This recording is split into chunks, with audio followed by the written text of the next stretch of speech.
The Virginia Cable Telecommunications Association and your local cable provider presents Cable Reports.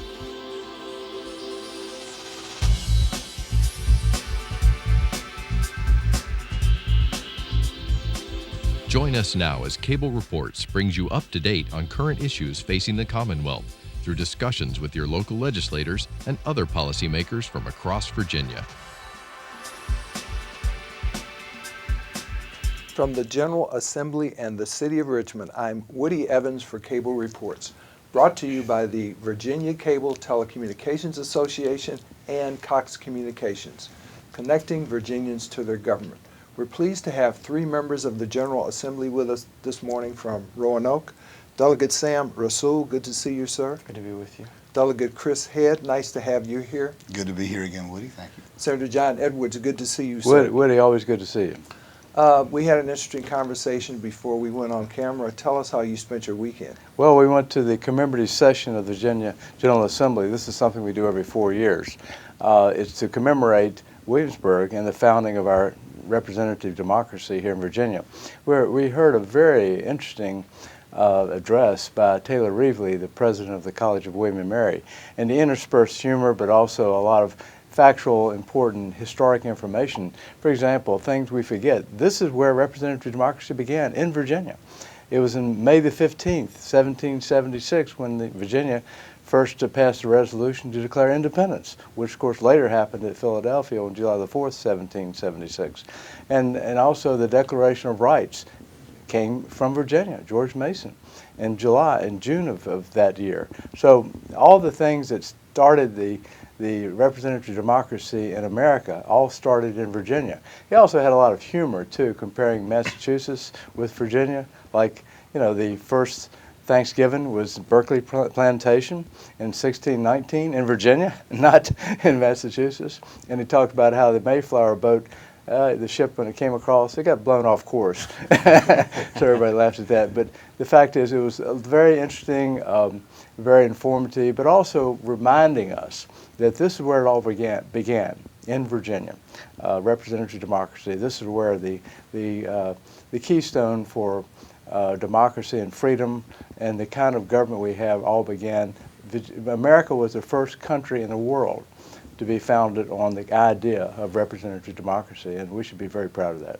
Delegate Head, I know that you had a personal commitment, but which was a very joyful one this weekend. Well, I did. I love the commemorative session, but my son, who is a cadet at Fort Union Military Academy, is also a debater, and he had a debate tournament this weekend. He debates in a student congress division, so he is emulating what we do here the whole time that we were here. I don't know. He served as a Senate page, so I think John and some of his colleagues over there got the bug planted more than I did. But he competed and did quite well. He actually won the competition, so I was pleased with that. I hate missing the commemorative session, but you know, I wouldn't have gotten that opportunity again, and I was just thrilled to be able to be there to cheer him on. Great. And Delegate Rasoul, a signature event for you in Williamsburg, I take it as well. Yeah, it was my first time there. Took the family. We thoroughly enjoyed it and hope to go back again. Tell us a little bit about what's going on in your district, because the focus for the last few years and going forward has to be a new Virginia economy and how we wean our way away from the largesse of the federal government. Yeah, I think that's very important. Of course, we're trying to do more here at the legislature to empower that. Go Virginia is a new initiative that's going to be coming out of this session that I think most people are pretty excited about. Go Virginia will encourage localities to work together. Imagine that, localities actually working together in economic development projects. So those grants, those funds are only going to be available to 2 or more localities in an administrative region, which will largely be like the Roanoke and New River Valley coming together. I think it's exciting to kind of forge that compromise.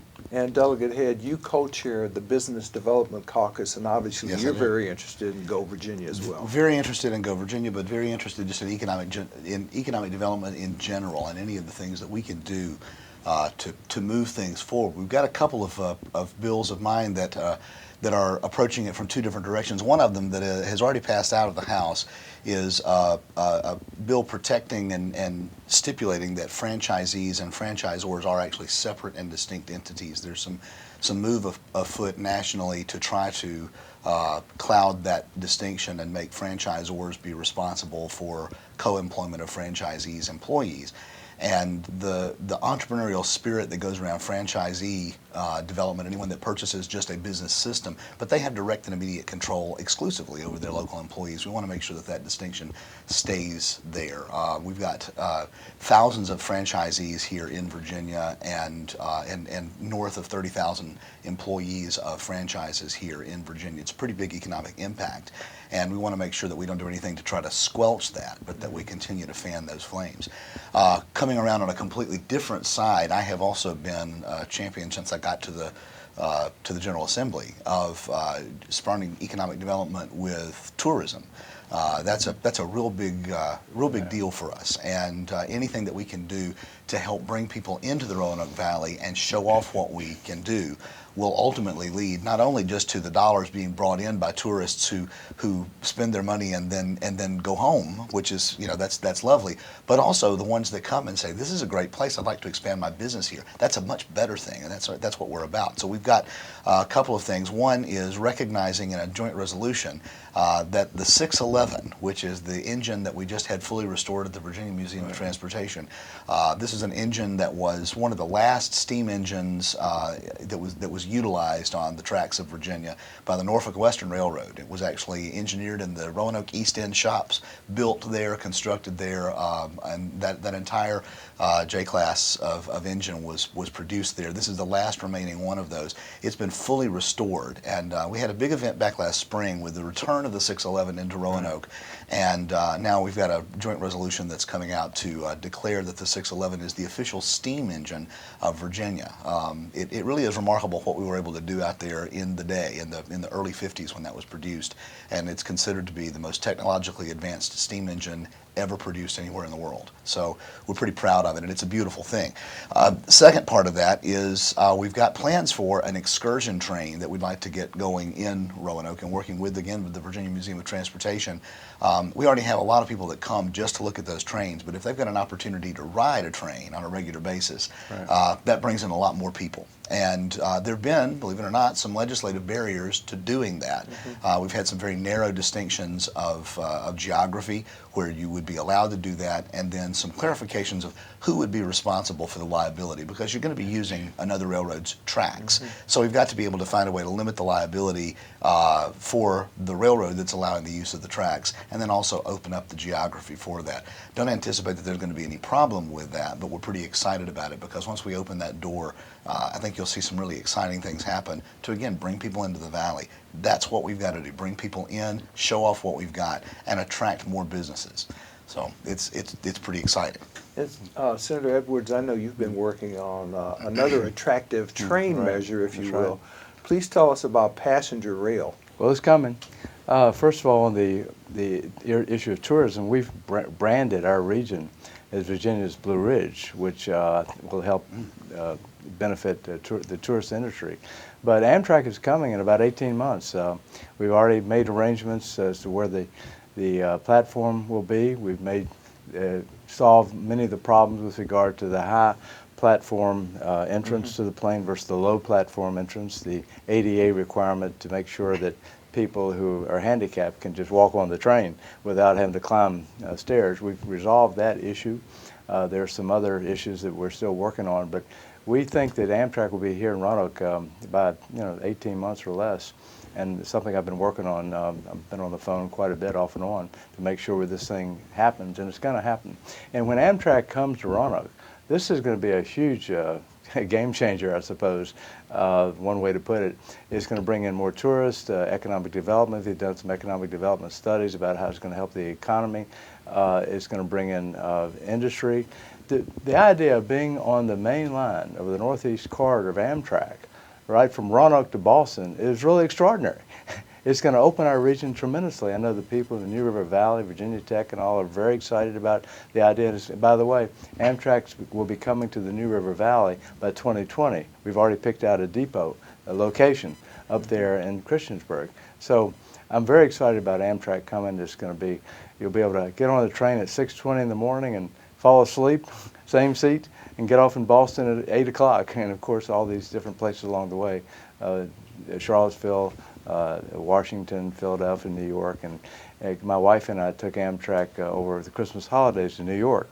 And we saw a play and had a good time. And it was so easy. Just take your car to the Berglund Civic Center, leave it there for as long as you want for free, and take the connector bus now to Lynchburg. And we got to New York and then came back, and we found it very delightful. I mean, everybody I've talked to just really enjoys the convenience of having an alternative way, to go to New York and other places like that. And, we sometimes our airplanes are not as reliable. We'd like to get more air travel, but to have an alternative way without having to fight I-81, for example, is really important. So when the train comes, we won't have to take the connector bus. You can take Amtrak right out of downtown Roanoke. Great. And Delegate Rasoul, I've seen some numbers recently that the Commonwealth is 48th now in economic growth. It's lagging. And secondly, that 13 out of the 20 top employers in the Commonwealth are still related to government. Tell us how you would attract a private investor, an entrepreneur to your district, to the city of Roanoke, New River Valley. Well, the good news is we've been able to effectively put off sequestration for another couple of years at least. And that really put a hampering on the Commonwealth when we had these across-the-board cuts. We are, as far as states are concerned, the second largest state that's a recipient of federal dollars. So that really does make us very reliant on the federal government. We do need to diversify and kind of grow out of that dependency, both Hampton Roads and Northern Virginia. But in the Roanoke Valley in particular, what I'm pretty excited about is more and more folks are really realizing, you know what, we just can't have Roanoke City doing their thing, Roanoke County, Salem, Botetourt, etc. We've got to come together. And what's most exciting, I think, is our relationship with Virginia Tech that's really grown, not only Virginia Tech Carilion, but a number of initiatives that are happening right there and growing downtown Roanoke. So that relationship is going to continue to grow, and if we're so fortunate, we're hoping to actually see an expansion of Virginia Tech Carilion right in downtown Roanoke. Great, and Virginia Tech obviously is important in terms of robotics, for example, in terms of cybersecurity. They're growing those kinds of fields of endeavor that will attract not only students but also new businesses. Well, you've got that. We've also got, with that partnership, the Virginia Tech Carilion Research Institute, and what Dr. Friedlander there has done has just been remarkable. People don't realize it, but Roanoke is now one of, if not the leading center on the planet for brain research. We're doing some remarkable things with brain research, and it's all happening right there in Roanoke. Interesting. It's some of the things that I hear when you talk to business leaders and people that are visiting the valley about why they might not relocate or what we needed to do to attract them.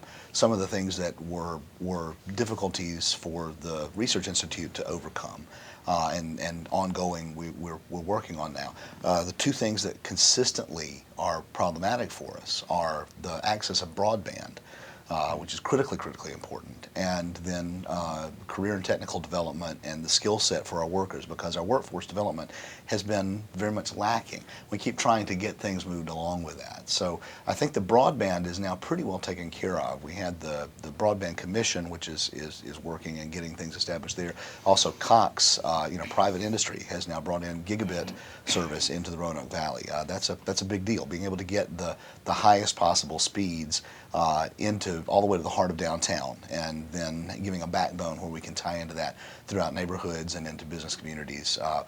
We want to make sure that that's able to be done at an affordable price as well. But that's critically important to allow us to be connected to the entire world at as fast a speeds as possible. The other part is workforce development. We've been working with Dr. Bobby Sandel over at Virginia Western Community College, and I have a budget amendment working with them to allow the creation and framework and initial plan of a governor's school for career and technical education. And the first step would be for them to be able to put the plan together for how that would roll out. But our idea is to make sure that we have a governor's school that would have the same status, the same competitiveness, the same quality of students as any other governor's school, but is focused on career and technical, as well as providing an associate's degree for the people participating in the program. That's what we've sketched out. Now we've got to have them have this budget amendment pass, and Senator Edwards is carrying the same amendment on the Senate side. So hopefully we'll get that moving along and going, because workforce development for us is critically important. If we don't have the workers to meet the skills of any businesses that wanted to locate into the valley, they're never going to come. But the good news is that we're taking the steps necessary, and we've already got some good things there. So we're seeing some things moving in the right direction. We just got to work together and continue to push that forward. Senator, all high school students don't necessarily need a college degree, true. but they may need certifications in order right. to obtain gainful employment. Talk to us a little bit more about the importance of those community colleges. Well, they're absolutely critically important. The community colleges have been given the task of providing workforce training in Virginia, and if we didn't have them, we'd have to invent them. So many, not only many students go there, but you cannot get a job today to pull yourself out of poverty unless you have some skills. And the community colleges are providing those skills, not just the associate's degrees, but as you mentioned, certificates, licensures, and so forth. In Roanoke, we have the Roanoke Higher Education Center on top of the community college to provide the 3rd and 4th year of college, bachelor's degrees, master's degrees, even some PhD programs, and also workforce training. For example, the Culinary Arts Institute, we're doubling the size of that. It's been remarkably successful. Virginia Western provides a program at the Roanoke Higher Education Center. So we're providing an array of opportunities for people to get skills, certificates, licenses, associate's degrees, bachelor's, master's, and so forth and so on, right in downtown Roanoke. You talk about the changes, the transformation of the economy in the Roanoke Valley. It's really been remarkable. It's all based on innovation. The partnership between Virginia Tech and Carilion has been really extraordinary and very imaginative. The concept of Virginia Tech Carilion School of Medicine, we're going to be graduating the 3rd class this spring at the School of Medicine in downtown Roanoke. Who would have thought years ago we'd have a School of Medicine in Roanoke? The Research Institute, as Chris just mentioned, has been remarkably successful. Dr. Friedlander, Michael Friedlander from Houston came in, has brought in all these really outstanding, brilliant research scientists from all over the world and all over the country, from Harvard and Stanford and Georgia Tech and London, all different kinds of places, working on research dealing with the neurological system. And as Chris mentioned, the brain, I understand we could become the brain research capital of America in a few years. The way things are going, over 200 research scientists doing remarkably advanced work. And so the transformation from the industrial age, the manufacturing age, to the information high-tech age, it's just been remarkable in Roanoke, and it's showing. The young people are coming to Roanoke, young people are excited about living in Roanoke. Downtown Roanoke is vibrant, and so we have an awful lot to be thankful for, but awful lot to offer other businesses and anybody who wants to come and have the kind of lifestyle we're having in Roanoke now, which is very exciting. People love living in Roanoke. Delegate Rasoul, it sounds like the city of Roanoke and the Roanoke Valley can serve as a model for the state and for the nation in terms of a new economy, so to speak. Well, having the 2nd most diverse economy in the Commonwealth significantly helps us to make sure we're not too dependent on any one employer. That's really helped us. Sometimes it's 2 steps forward and 1 step back, but we've had remarkable progress growing up in Roanoke. I've been able to see that firsthand, so it's rewarding. I want you to talk a little bit about some specific pieces of legislation that you're pursuing this session. Consumer loan finance. Talk to us about that. Yeah, there's an actual loophole for title loans where if you go over $2,500 for an actual title loan, it then turns into what we call a consumer finance loan. What happens with that is that the interest rate, the allowable interest rate is much higher, and so people are getting trapped in these very high interest rate loans. And so what we need to do is to ensure we have that 36% cap, which we intended to do for title loans. And title companies have figured out if I give them a bigger loan, the person coming in over $2,500, I can pigeonhole some folks, so they're taking advantage of some people, and that needs to stop. I see you also want to put yourself and your colleagues out of business eventually with a constitutional amendment that would limit the terms of members of the General Assembly. Wouldn't that be great? we've got, sometimes it falls on deaf ears, but we believe in a good government package, which includes redistricting reform. I don't think us politicians should have that much control over drawing our own districts, but in particular, term limits. Of course, my great Republican friends championed that back in the early 90s with the Republican Contract with America. I don't have any problem with somebody being a career politician. I think we just need to make sure we don't become too complacent in any one position. So some people suggest, however, that the voters need to determine term limits. I mean, you can argue it both ways, Woody. You really, really can. Now, one thing I will say, if you look at the makeup of the House, particularly, the turnover in the House is pretty remarkable. I've been beginning my third term now. I came in, and seniority-wise, I was number 99 out of 100. I am this year number 70 after just 4 years. So the movement is pretty significant as far as how much we turn over. You don't have a lot that stick around for an awful long time. But I think the difference between here and Washington is that we're a part-time legislature. We have to go back home and go to work. And I've never talked to anybody that serves in this body that found it to be a benefit to their business to be in the General Assembly. It hampers what you're able to do because this takes a lot of time. And so people come and they tend to serve here for a particular period of time and then they go back to their business. That helps us along here. At a federal level, certainly, I think, term limits is something that has been popular to talk about. We just haven't been able to get much action on it. Of course, the foundation for our workforce development is kindergarten through 8th grade. How are your local school districts faring so far? Well, we have great schools in the Roanoke Valley. We really, really do. We have some of the best in the nation and best in the Commonwealth, and we're very, very blessed with that. So I think they're doing fairly well, but they always need more help because we have to be careful that we're not limiting them, not hampering them, not putting controls on them that we ought not be taking. I know my party has been leading the fight for SOL reform. And over the last session, the session before, taking some substantial gains so that we know that we're monitoring students, but that we're not making it just so abhorrent on teaching to the test and work. I mean, we had kids that were just knotted up and throwing up in the little boys' room over nervousness over the test, and we need to. We've taken a lot of steps to try to roll that back and make it more of a balanced approach that really is telling us something. And so we'll continue to work with that, try to make sure that the schools are really taken care of. Senator, in the second year of the governor's budget proposal, he calls for an increase in wages for teachers as well as all state employees. To what extent does the teacher increase present a challenge for localities in terms of the match? I think it's very important to give teachers a raise. We're coming out of the recession. We're not totally out of it yet, but it's time to make sure that our teachers are paid appropriately. And we haven't been doing that in the past. We're way behind. In fact, like $6,000 on average per $6,000 annual salary, less than the national average. So we need to make it up. But in addition to that, we need to. I agree with Chris with regard to the SOL reform. In fact, I put in a bill to abolish the SOL, to limit SOLs only to what is required by the federal government. I've never been a fan of SOLs.